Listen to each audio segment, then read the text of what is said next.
nango kotana na misabu moto nazomona te bilaka na yo nateli yo motema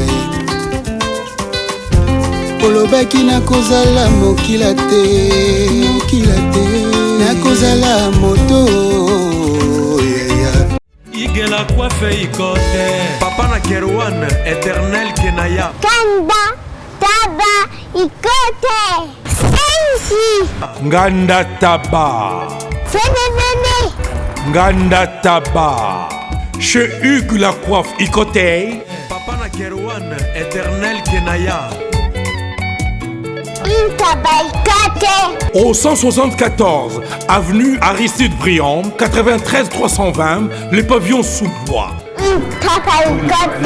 À la petite porte à gauche, association Hugues Ikoté.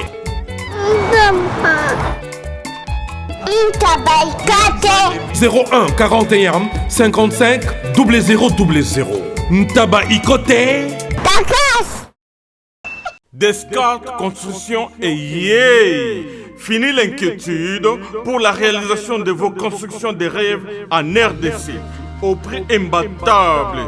Grâce à votre entreprise installée en RDC uniquement pour vous, spécialisée en construction, réfection, bâtiments, immeubles, vente de terrains, travaux publics avec les ingénieurs architectes qualifiés au prix incroyable. Descartes Construction est aussi spécialisée en luminosité des bâtiments et éclairage public. Installation des systèmes d'alerte, intrusion pour des maisons et véhicules et tout d'autres services. Nous acceptons aussi les paiements par tranche au prix incroyable. Pas d'hésitation avec Descartes Construction. Vous serez jamais déçus. Pour tout contact, notre email est descartesconstruction@gmail.com. Notre numéro de contact plus 447 93 92 82 813 et appelez-nous pour Kinshasa plus 243 89 91 56 86 2. Descartes Construction à Tozana Mbongo Moké, opération Tongana RDC. L'agence d'export et d'import Michelo Atlantic Shipping et yé bana ya Canada, bana ya USA, bomi tongisa lisusu te. Pour tous vos achats et ventes de voitures, pièces de rechange et les accessoires possibles. Na koti na ba koli na bino na Kinshasa, bomi tongisa penza te. Please, bakoya koza koli tina ndako. Pour tout contact, benga Michel Lukadi. Plus 1 508 371 60 43 USA na Canada. Pour la Kinshasa, benga na plus 243 89 551 30 38. Michelo Atlantic Shipping. Yaboye, Bazuapi. Raph Ngindou, félicitations pour la promotion, c'est la rapport d'artiste. Que Dieu te bénisse. À connaît pas demander, il n'y a rien en face. Congo promo Raph Ngindou nde naninga mabete Congo promo Raph Ngindou aza mutu aza na mbongo boga aza na bakara danger donc ya mutanzala te. En tout cas félicitations, merci Sito Oumela. Raph Ngindou, le présentateur de la force créative Congo promo Borotos à la force militaire na Congo promo. Et faites comme moi, allez voir Congo promo tv5.com. Donc au nom de Jésus-Christ, nous bénissons le Congo promo. Avec Raph Ngindou, Congo promo ne tombera jamais. Nicolo Congo promo nde. Ouais, balobi Raph Ngindou, Congo promo toujours, grande puissance. Come on. Congo promo qui torcos net na film. Congo promo babunda na nango. Raph Ngindou, Congo promo. What a plus, what a boss là. Mesdames, Messieurs, chers amis, vous tous qui nous suivez à travers le monde, bienvenue dans votre émission, comme vous le savez très bien, une émission socio-culturelle au cours de laquelle votre humble serviteur que je suis, je reçois des invités avec qui nous traitons par rapport au sujet d'actualité. Dans le cas d'espèce, encore une fois, nous avons choisi un lieu un petit peu éloigné par rapport à notre plateau habituel, choisi pour, n'est-ce pas, pour recevoir l'un des vaillants soldats du groupe Wingé Maison Mère, groupe cher à celui qu'on appelle le roi de la forêt. Avec lui, nous allons nous entretenir pendant une bonne demi-heure parce qu'il y a vraiment à boire et à manger, comme je suis habitué habitué à vous dire, mesdames et messieurs, l'actualité elle est dynamique, mais également l'information est meilleure lorsqu'elle est prise à la source. La source, c'est-à-dire, on n'a pas voulu tergiverser, aller à gauche ou à droite. Directement, nous sommes venus directement ici en ce lieu pour le trouver. Ça n'a pas été facile du tout, mais du moins, par considération, par respect, vis-à-vis de nous, en tout cas, à Fongoli Bissou porte encore une fois, mesdames, messieurs, Mituna Ezali, Ongambo Ngai, Biano Ezali, Ongambo Moussousou. Car vous comprenez déjà à qui nous avons fait, mesdames, messieurs, d'entrée de jeu Boye. D'abord, merci de nos partenaires, tout à travers le monde. Bonne guérison, encore une fois, on a vu Antomo Kondi, Motema Doyan, Feza Baparan, Brian, Italie, Antomo Kondi, petit nom, Cédric derrière la caméra, Azole la Rabi, aucun doute malade, au continuer qu'au salon, au salarabola, en tout cas, merci également à ma base solide du côté de la Grande-Bretagne. Là, je vois mon ami Jos Chingoma, le papa de Normandie, Yazana Liverpoolina, nous avons Pamphile Pembe, les tous en ont Kin Kalamengite, et puis nous avons Bossonate, Blaise Samba de Manchester, quoi. On a trio magique, on a Oyanga base Nangai. Asa Pembe Nangai, mesdames et messieurs, laissez-moi vous dire à tout de suite.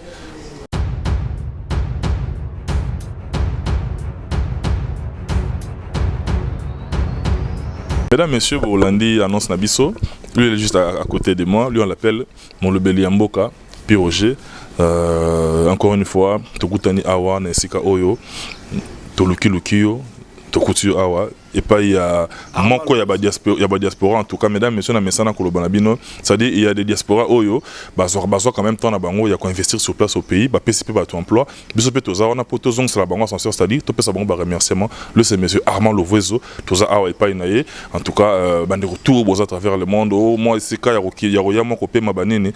Ah, bien ça non sûr quoi. Le numéro où ils affichent numéro nangai, contactez ngai na chao. Ah, en tout cas dans de très bonnes conditions. Navigue puis Roger au contacter ngate. Moi Mboka.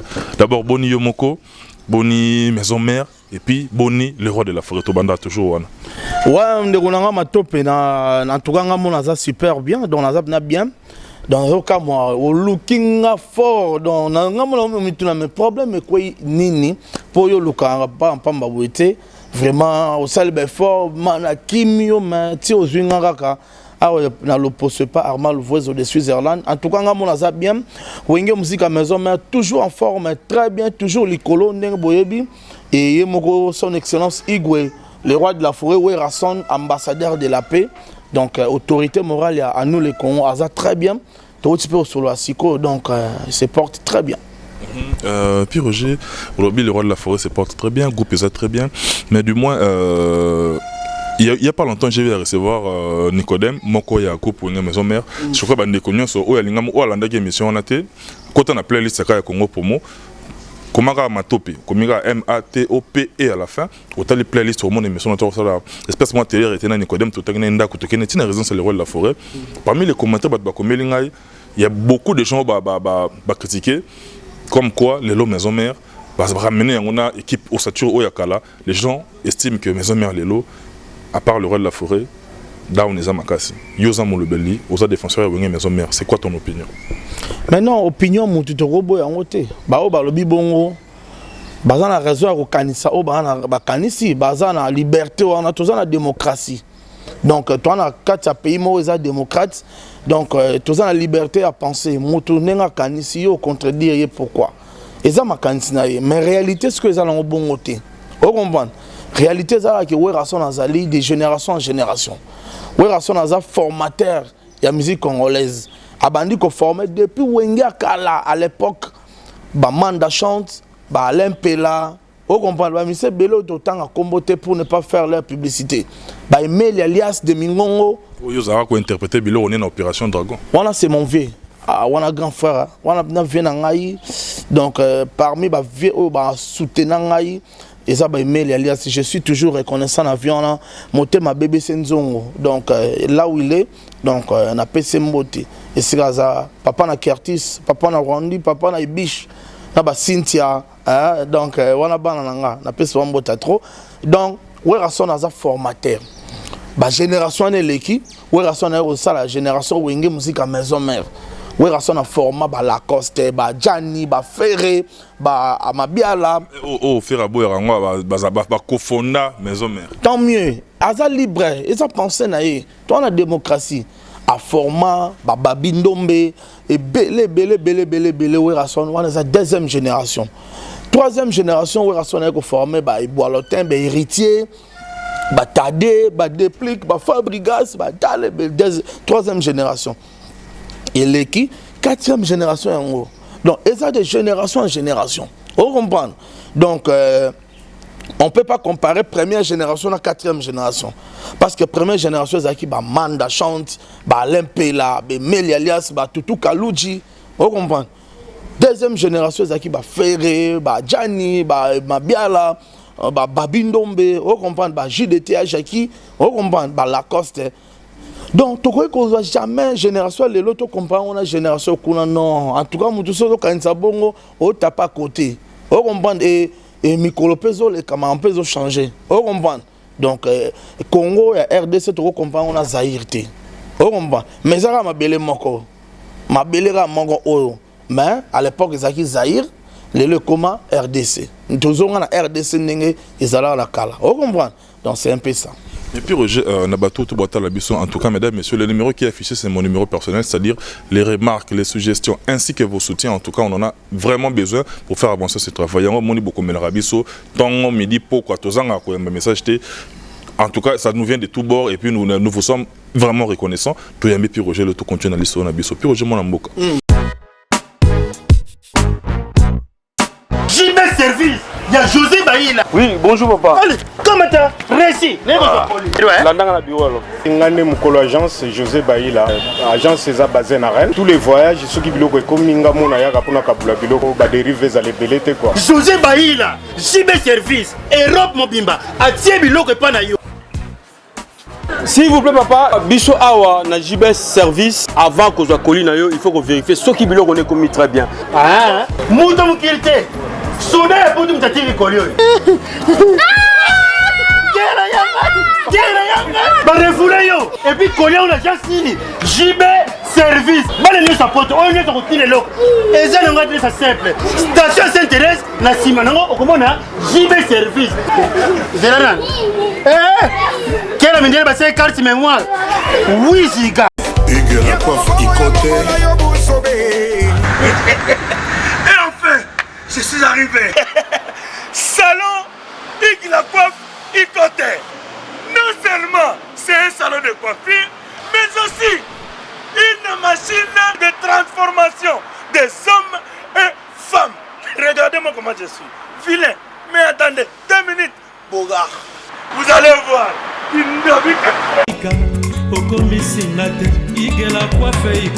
Hugues la coiffe Ikote, votre salon de coiffure mixte afro-européen situé sur la Nationale 3 au 174 avenue Aristide Briand, les pavillons sous bois.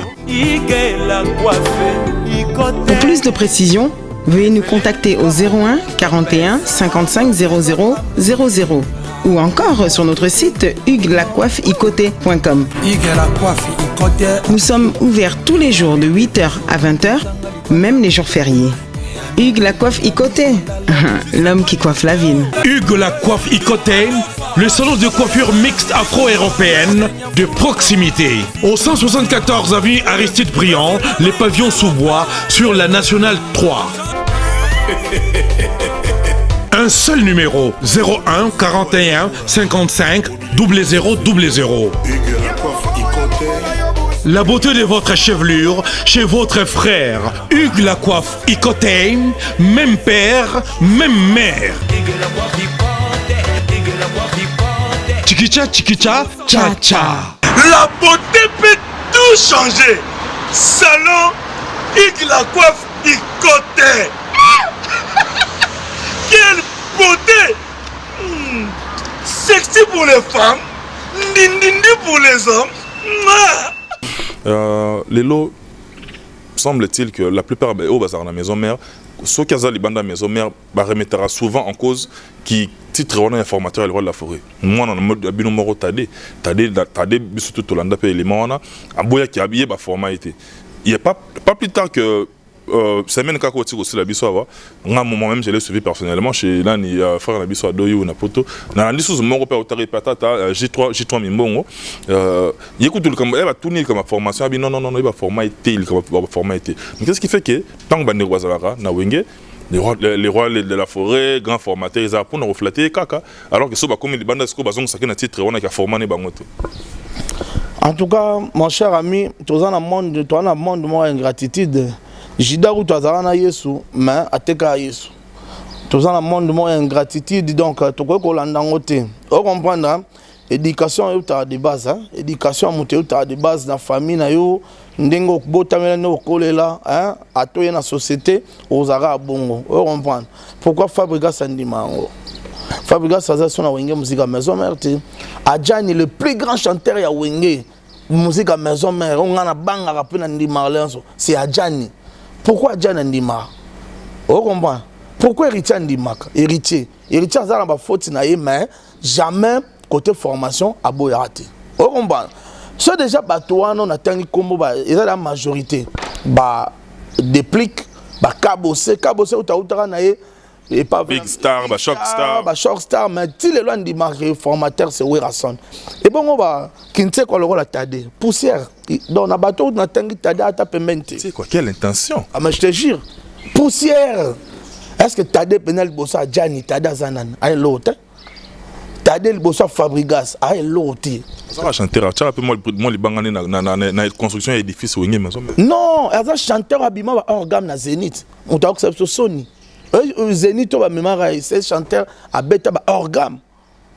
Au combat. Donc aza muto appelle ça présent ouais rason muto passe na reformer parce que aza toujours ba organe na rotamba na nzoto lo liboke. Au combat. To ko landela ye penati. Musolo ba nan. J'ai trop bon. On a inspiré. On a produit inspiré. Mutakanga tout ya mabiala yaka wana bostema danse chant Mazin poli ayenga ngana mona ko la joueur au mamale deux bateau ba carrière ici là ko la impolitesse oromban donc ya za garçon mo za orgueilleux impoli donc ayeki na ba esprit mo boye na Wenge oromban ba la ki nzela donc tellement aza pigeon voyageur facile à manipuler facile à corrompre. Ba corrompa eka lokola fombo mobe bu ake pa kofi et pas kofi kuna ke ba lambia lokola balo ba beti ba dendisi tete chou ali moka lokola mungu na mai donc wana zo loka ubima a loka so ba chaika comprendre que ya loka mama le donc mama la ba musicien ils agit toi au moment ya na mama la ba musicien donc musicien poli asila carrière lokola impolitesse c'est J3.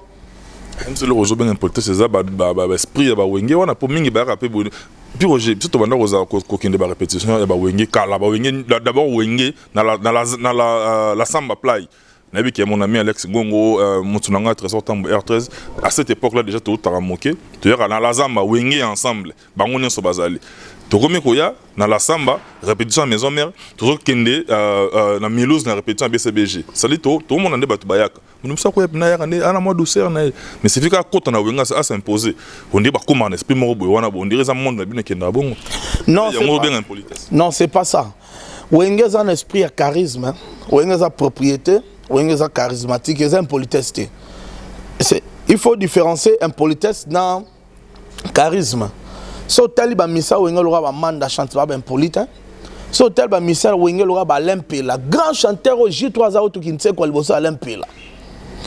Baza ba impolite, baza ba charismatique. So tel ba lora ba meli alias de mingongo. Ba tutu kaluji wana. O komban. O lelo ki ago tang sa J3 musique banda do remi fasola siltina do. Baza ba impolite. So tel pe ba misa Wenga maison mère ba original. Le roi ba Babindombe, le roi ba Ferré, le roi ba Mabiala, le roi ba Lacoste, ba Gianni, on parle ba JDT Moulope, ba zaba impolite mais ba zande ba charismatique. Wenge za ba to charisme. Jamais mon ami ça wenga ke pas mise mo boy. Oyo alenga mise mo belola fola. Oh man donc ba misa wenge de bango après va ne sotel ba vrai bateau ba espoir wenge le roi ba manda chante. Jamais seda. Le roi ba lempela jamais seda bima kara wengete le roi be meli alias wana jamais seda vous comprenez bazala toujours ba yikam piko toujours wenge mais wenge me faire pas à la mort ba soldat makasi ya wenge na maison mère na beta pe tourna quartier latin et longoli l'autre et longoli bo faire et ça qui sans esprit lelo yemo comment regrettant lelo yemo comment ko regrettant pour na ni na salara bon ezala qui sans esprit vous comprenez mais ce hôtel pas ba misa mais il y a Wenge bazar esprit.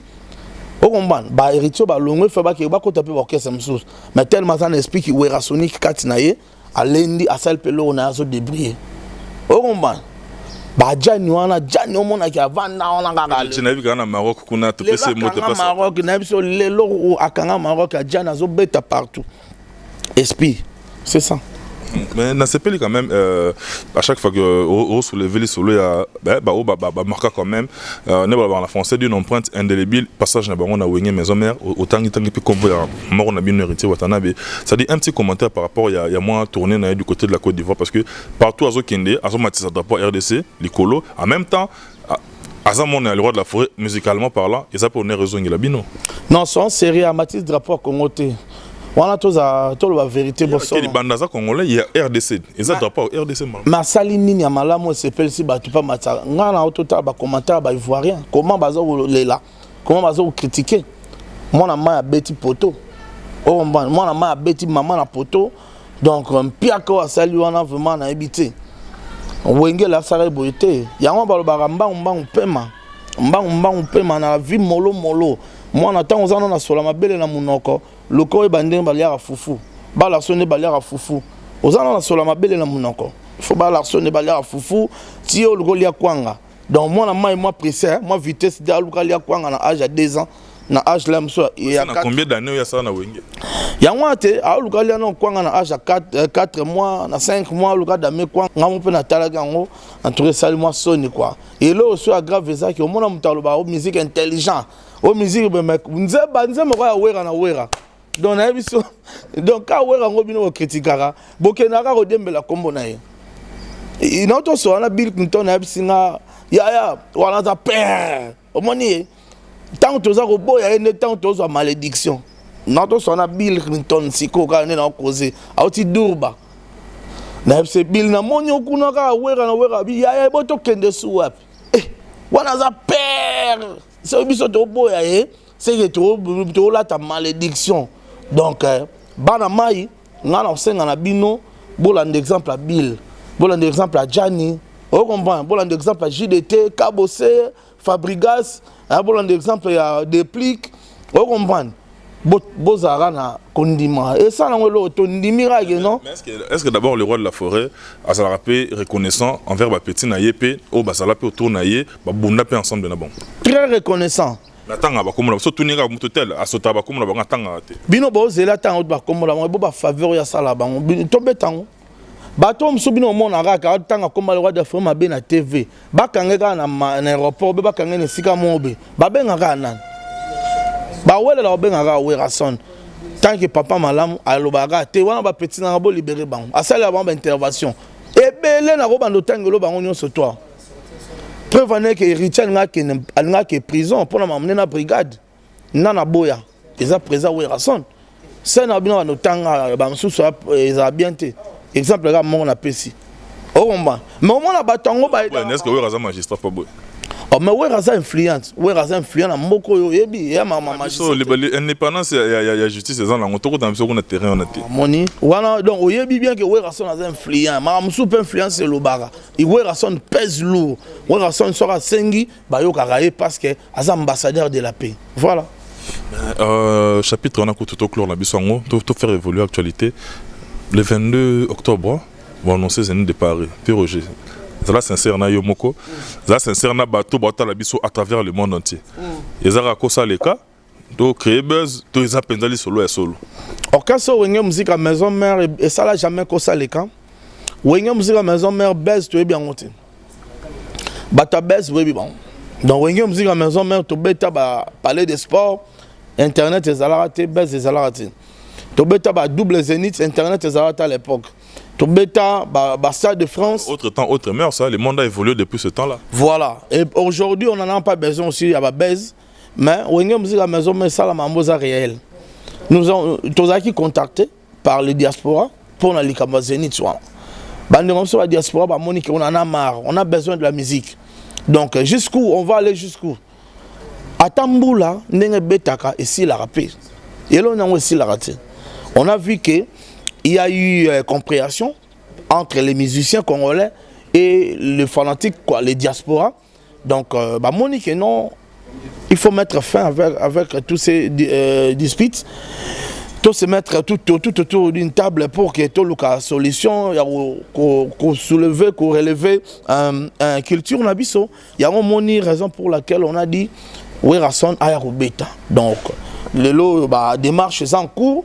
Ils ont déjà la préfecture bandimi sur les tigali qui est producteur basa la fiche basa ba makamka ndenge zalaka. Au moni, ça pas intérêt ba na poto.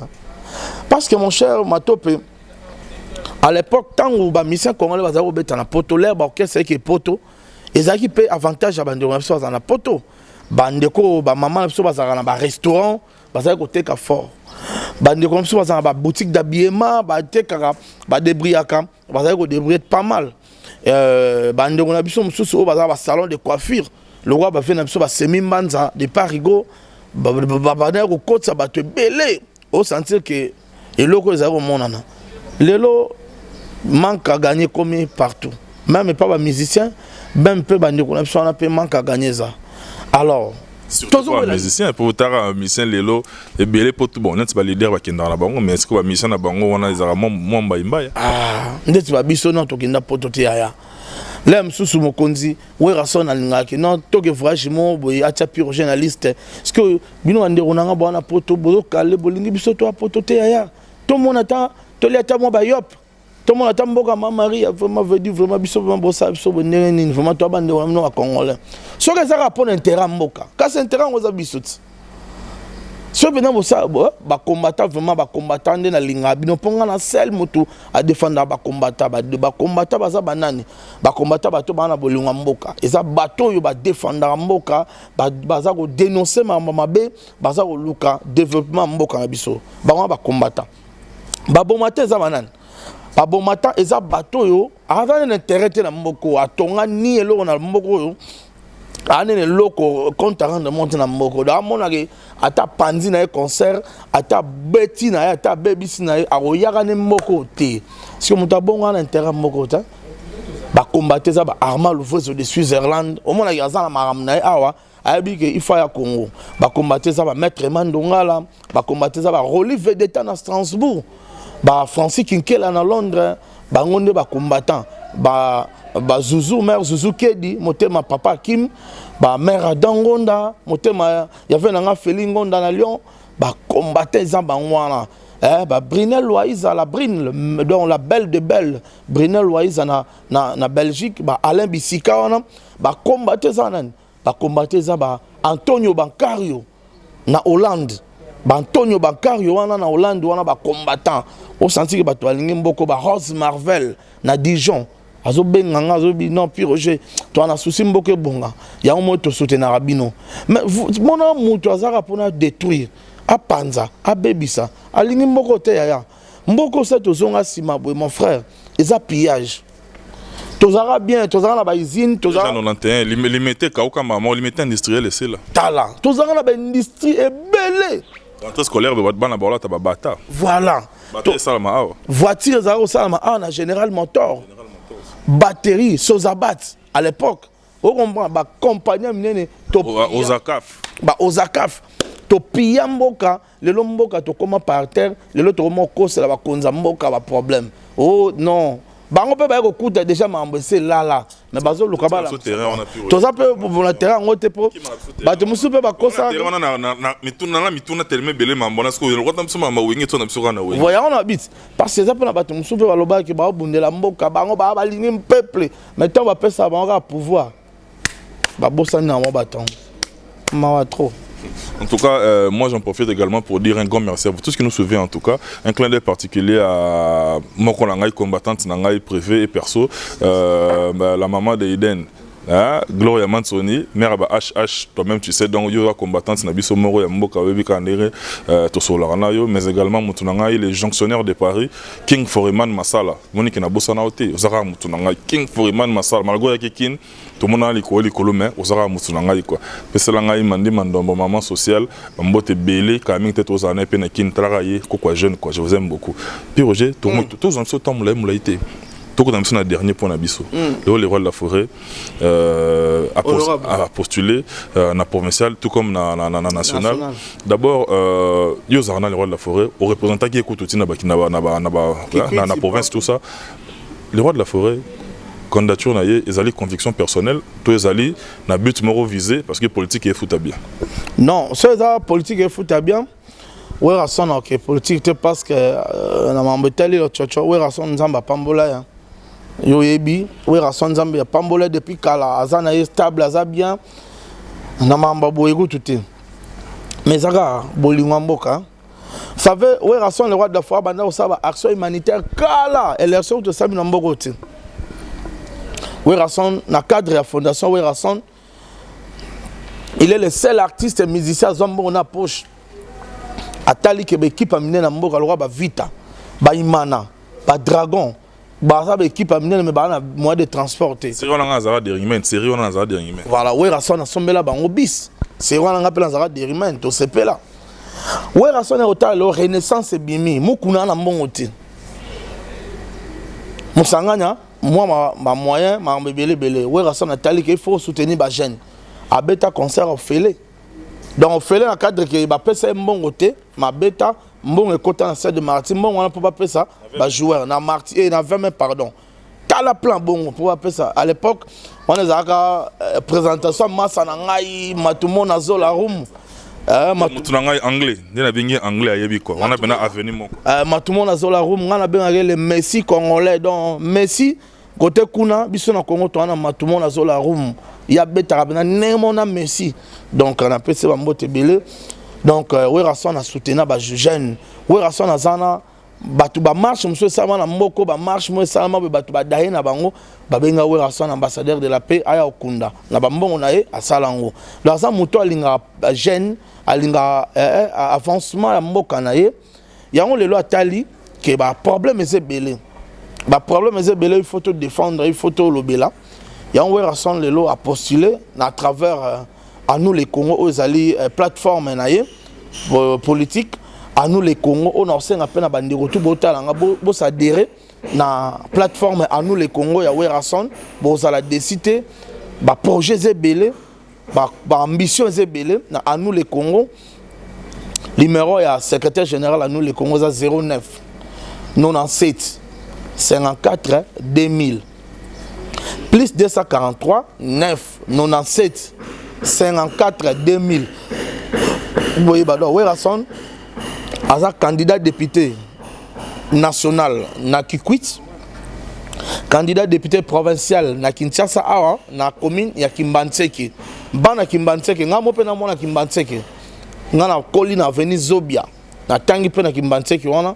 Donc bana Kimbanseke to cha Werason pour que alobela biso. Ba problème ezebele na Kimbanseke, ba problème a mai. Ba problème d'électricité, ba problème anzela, ba problème belé sous développement ça qui m'pense que yango moni to chai poids parce que Werason a un souci à peuple et Werason va défendre.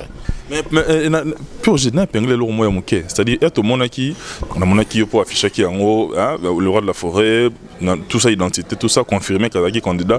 Mais bizarrement à côté de la naissance, le monaki le 10 décembre parce que tu as vu qu'il y a Noël par rapport à Noël. L'histoire le 10 décembre, il y a des erreurs, tout les erreurs, il y a Batoiseni, bakenda moi vite ça.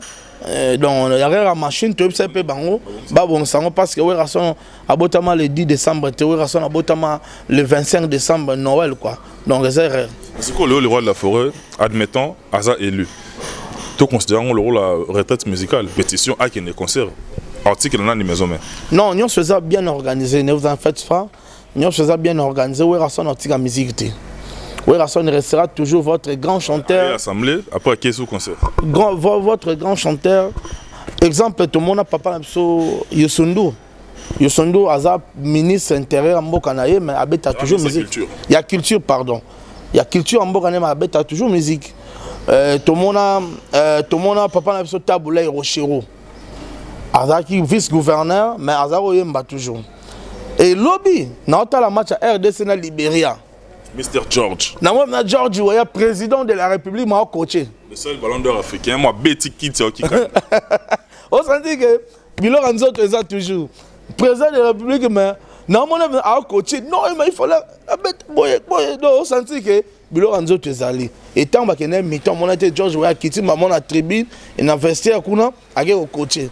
Pour dire que Bilo Ranzo Tezali est né artiste et musicien, et Aza toujours votre artiste et musicien, il va toujours vous satisfaire à obéir à l'Abnondoule. N'est-ce pas que Betara musique. En tout cas, Pierre Roger, on est pratiquement arrivé à la fin de cette émission. À vous tous qui nous avez suivis, grand remerciement. Nous avons se souvient d'Angaï Antoine Mokondi en Italie, dans Madame Nodorian Feza, puis nous avons parents Brian Petit, nous Cédric Nassima Caméra, Abi bonne guérison quoi. Et puis une base Nangaï solide, na Grande-Bretagne, Joss Chingoma de Liverpool, en Philippe Pemele, et puis Blaise Samba, Sambale, Mounanga de Manchester. Je vous aime beaucoup. On a commis Nasuka, Pierre Roger, Lilo Baya Bokabouani, na Baye, Obazi, Libakou Yabolandi Bisso. Non, Mikolo, tu as une idéologie formidable youth. Mikolo, tu as un formidable dans la maison mère, partout, c'est la formidable Zoya. Formidable, on est à mailler la cicalera de la forêt, on Mikolo, formidable. Ndega tobaka na tondi no botondi banso bozoki libaku linene ya bolandi lolaka Kongo mona mboka pirojo matalatala kitoko mayewa pesika na moya memaki na mopandi sango monene ya mboka na biso matope moya yaki awa pona koluka mona mboka piroje tomeka kobeta lontsonso pe kopesa ni basango matali elombe mobali mona mboka wera son so bo sepelaki bo pese matondi na Armand Louvezo de Switzerland oyo ayambi biso awa poto mona ko solola sombele suka bisanga bolobo suka bingwele maluku suka Kinshasa balingi kozwanga na nzela ya lokole to pe na nzela ya singa boko benga kaka na libungu tulo na libwa libwa na mwambi zomi na ibale tukumi sato pe na tukumo toba na ibale tope na lopoto bolobaka plus 243 9 98 12 30 62 09 98 12 30 62 wana zanzela Singapour na ozwa pi Roger donc bambo teka epa ya président d'homme na Lille masalanga Christian Kinois masalanga Dimitri Balodor Marc-Claudine Kinois Mami Lolendo à Strasbourg na pesi bambote na mon bongo président Golf Kizola le chancelier de Werason le président docteur Hugues Malongi Maboko Majorette. Et je salue le Werasonic, président aussi Moukoko, sans oublier la nouvelle génération de Werason, Dada Mouzinga. Hein? Je salue tout le monde. Na Bossanandam. Na Bossanandam. Na salué donc Batutu Balinga moi na Mboka Pi Roger. La rose Diana la rose Mandefou. Donc ça fait très bon quoi. Donc vraiment c'est un bien beau ça va me souvenir mabe masana Olive d'État na Strasbourg na Pessimbote na masana Antonio Baccario na Hollande sans oublier Francis Kikela na Londres Teddy Monzele na Londres venanga Gauthier Mascotte ingénieur de banque bébé Senzongo maman Mapassa est-ce que vous êtes la biso Bino surtout on a Pi Roger vraiment na Belgique à la Bissika na Belgique donc vraiment je vous aime beaucoup mon amour à Pi Roger Yohana. Mesdames, messieurs, nous on est pratiquement arrivé à la fin de cette émission. Si vous avez aimé, dites merci à celui qui est derrière la caméra, héros dans l'ombre, comme d'hab, Cédric Bakamana, professeur des élèves, encadreur des sorcières, oncle, ya baby. Merci beaucoup en tout cas. Le numéro qui est affiché, en tout cas, je ne cesserai de me répéter, c'est mon numéro personnel. Les remarques, les suggestions ainsi que vos soutiens, on en a énormément besoin pour faire avancer ce travail. Dans la CC Nangaï, na robot s'en a pété, c'est mec qui n'a pas monté ma Solange Biaï, Boni Bassango, il y a 443. Dans les Landengeli. Diana la Rose. Ah, Diana la Rose. Théaza, on a une petite soeur très gentille. En tout cas, on a l'équipe. L'équipe n'a pas famille. En tout cas, je vous aime beaucoup. Et puis, nous avons sa bonne côté. Nous avons Dauphine Nangaï, écolière Nangaï, Johanna, Marilyn, Matope, Ombre Jeune. Si on a tangué, c'est que M. Sili. Après, nous avons Rassou Batouté. D'ici là, portez-vous bien. Bye, à la prochaine.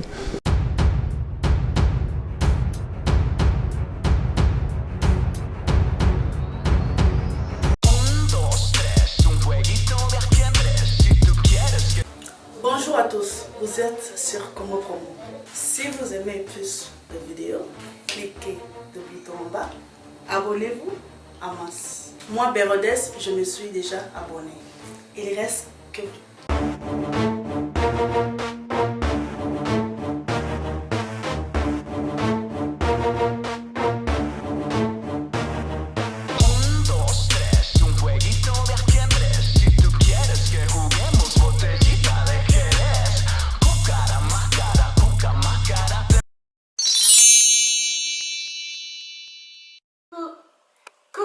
Nathalie Makoma. Promo sur Cepela TV. Cepela TV Box est commis à 55 livres. Et encore plus, 10 jours gratuits. Et encore 15 livres par mois. Abonnement dans Cepela TV. Oh mon Dieu. En profiter. Boya parce que promotion awa. Et zaline kopé la moto. Cepela TV. Wow. It's the best. Nathalie Makoma. À bientôt.